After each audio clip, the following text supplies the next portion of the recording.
Welcome to ETV prime. America వెళ్ళాలి అని కలగనేటువంటి యువతకి డొనాల్డ్ ట్రంప్ అనే అతను ఒక పెద్ద పీడకల కింద తయారయ్యాడు. ఇప్పుడు ఆయన తీసుకునేటువంటి అనూహ్యమైనటువంటి నిర్ణయాలు అమెరికా వెళ్ళాలనుకునే యువతకే కాదు, ఆల్రెడీ అక్కడ ఉన్న భారతీయులను కూడా చాలా గందరగోళంలోకి నెట్టేస్తున్నాయి. మనం ఇక్కడ ఒక టాపిక్ చర్చించుకుంటే, అమెరికాలో ఉన్నటువంటి ఇండియన్స్, ముఖ్యంగా తెలుగు వాళ్ళు ఎవరైతే ఉన్నారో వాళ్ళలో ఒక రకమైనటువంటి అతి ప్రదర్శనలు ఏవైతే ఉంటాయో అవి చాలా మంది అమెరికన్స్ కి నచ్చట్లేదు. అమెరికన్స్ కే కాదు, అమెరికాలో ఉంటున్నటువంటి ఇండియన్స్ ఎవరైతే ఉన్నారో అదర్ స్టేట్స్ నుంచి వెళ్ళిన ఇండియన్స్ వాళ్ళకు కూడా చాలా చికాకు, ఇబ్బంది కలిగిస్తున్నటువంటి సందర్భాలు చూస్తున్నాం మనం. ఎందుకంటే ముఖ్యంగా రాజకీయ నాయకులు వెళ్ళినప్పుడు వాళ్ళ కోసం చేసేటువంటి హడావిడి, ఆ పార్టీ జెండాలు పట్టుకుని చేసేటువంటి హడావిడి. ఇక సినిమాల విషయాలకు వస్తే, ఈ మధ్యన కొంతమంది స్టార్ హీరోల సినిమాలు, వాళ్ళవి బాలకృష్ణ గారి సినిమా, చిరంజీవి గారి సినిమా, అలాగే కొంతమంది స్టార్ హీరోల సినిమాలు, అక్కడ ఫ్యాన్స్ చేసేటువంటి హడావిడి ఏదైతే ఉందో, థియేటర్ లో ఇక్కడలాగే కాగితాలు చింపేయటం, థియేటర్ల దగ్గర హడావిడి చేయటం, ఆ రోడ్ల మీద బైక్లు వేసుకుని అవన్నీ రచ్చ చేస్తూ తిరగటం, ఇటువంటివన్నీ కూడా చాలా అక్కడ గవర్నమెంట్ చాలా తీవ్రంగా పరిగణిస్తుంది వాటిని.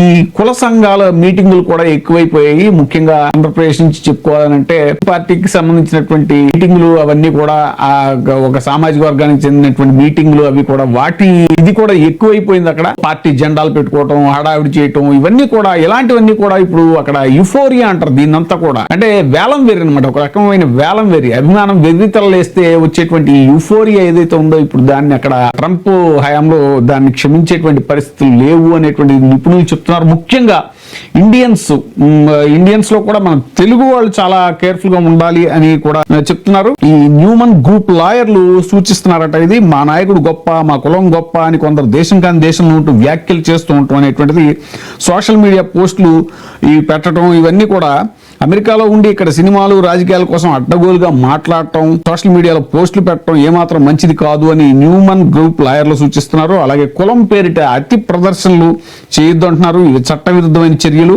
అని కూడా అంటున్నారు. చట్టవిరుద్ధం కాకపోయినా కూడా ఇవి వాళ్ళ దృష్టిలో, అధికారుల దృష్టిలో పడితే చాలా ప్రమాదం అని చెప్తున్నారు. ఒకవేళ ఈ హెచ్చరికలను బేఖాతరు చేస్తే అరెస్టు, డిపోర్టేషన్ లాంటి ప్రమాదాలు తప్పకుండా ఉంటాయని కొండబద్దలు కొట్టి చెప్తున్నారు. ఐస్ అధికారులు, దీన్ని ఐస్ అంటారు అనమాట ఈ డిపార్ట్మెంట్ ని. అదేంటంటే ఇమిగ్రేషన్ అండ్ కస్టమ్స్ ఎన్ఫోర్స్మెంట్. ఈ ఐస్ అధికారులు ఇప్పుడు ట్రంప్ వచ్చిన తర్వాత చాలా పవర్ఫుల్ గా చర్యలు తీసుకుంటున్నారంట. ముఖ్యంగా ఇండియన్స్ మీద ట్రంప్ కన్ను పడింది. ఎందుకంటే రెండోసారి అధ్యక్షుడు అయ్యాక ట్రంప్ మొదటి పని వలసవాదాన్ని ఉక్కుపాదంతో అణిచివేయటం అనేటువంటి ఇది పట్టుకున్నాడు ఆయన. దానికి ఫుల్ పవర్స్ ఇచ్చేశారు. ఆమె దృష్టి పార్ట్ టైం జాబులు చేసే భారతీయ విద్యార్థుల మీద, ప్రొఫెషనల్ జాబులు చేసే వాళ్ళ మీద కూడా మళ్ళటం అనేటువంటి ఇండియన్ కమ్యూనిటీలో ఆందోళన రేకెత్తిస్తోందంటున్నారు. తాజాగా మిన్నెసోటాలోని సెయింట్ లూయిస్ పార్క్ లో భారతీయ రెస్టారెంట్ లో పనిచేస్తున్న ఇద్దరు భారతీయ విద్యార్థుల్ని ice, immigration and customs enforcement అధికారులు అరెస్ట్ చేశారు. అలాగే ఓ ప్రముఖ ఐటీ కంపెనీలో పనిచేసే ఉద్యోగిని కూడా ఏకంగా కంపెనీలోకి వెళ్లి మరీ బేడీలేసి లాక్కెళ్ళినట్టు ప్రచారం నడుస్తోంది. రెండు కేసుల్లో కూడా తమ వద్ద అధికారిక పత్రాలు చూపించినా తమకేం తెలియదని వాళ్ళు ఎంత మొత్తుకున్నా కూడా అక్కడ అధికారులు వినలేదట.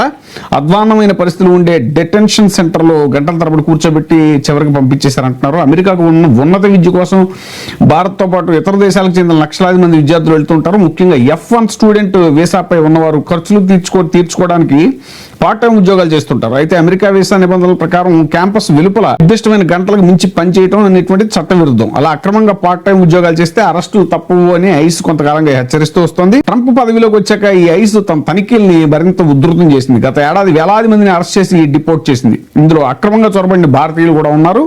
అమెరికాలో రాజకీయ నాయకుల వ్యాఖ్యలు, సోషల్ మీడియా వేదికల్లో చర్చలు భారతీయులపై పెరిగిపోతున్న వ్యతిరేకతకి సంకేతాలు ఇస్తున్నాయి. ఇందుకే ప్రత్యేకించి భారతీయుల మీదే ఈ ఐస్ అనేటువంటిది ఫోకస్ పెట్టిందట. బాగా పరిస్థితుల్లో భారతీయులు అత్యంత జాగ్రత్తగా ఉండటం అవసరం కాబట్టి చట్టవిరుద్ధంగా ఉద్యోగాలు చేయొద్దని కూడా విద్యార్థులకు నిపుణులు హెచ్చరిస్తున్నారు.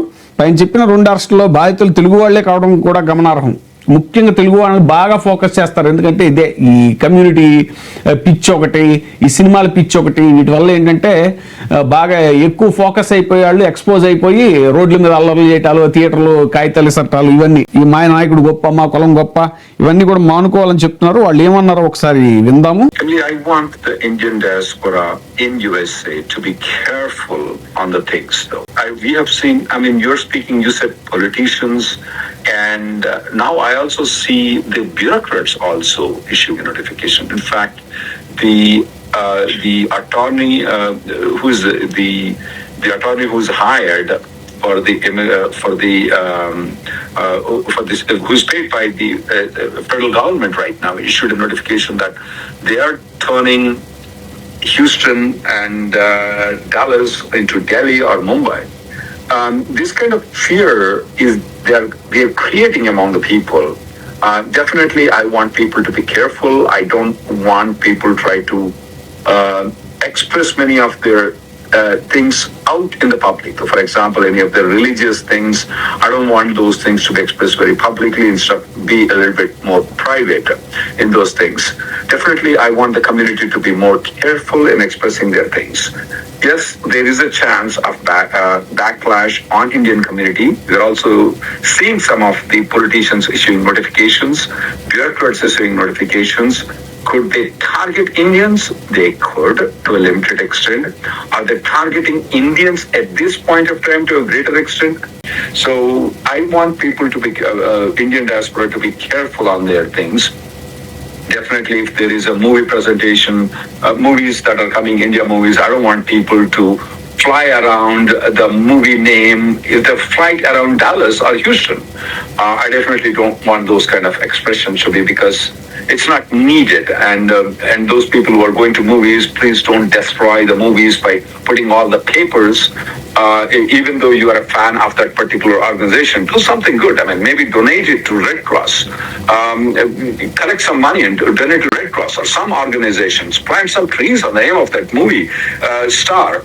Those are the things I would suggest, rather than making the theaters, making the things more uglier, and getting into the eyes of the politicians, getting into the eyes of the American people and also bureaucrats.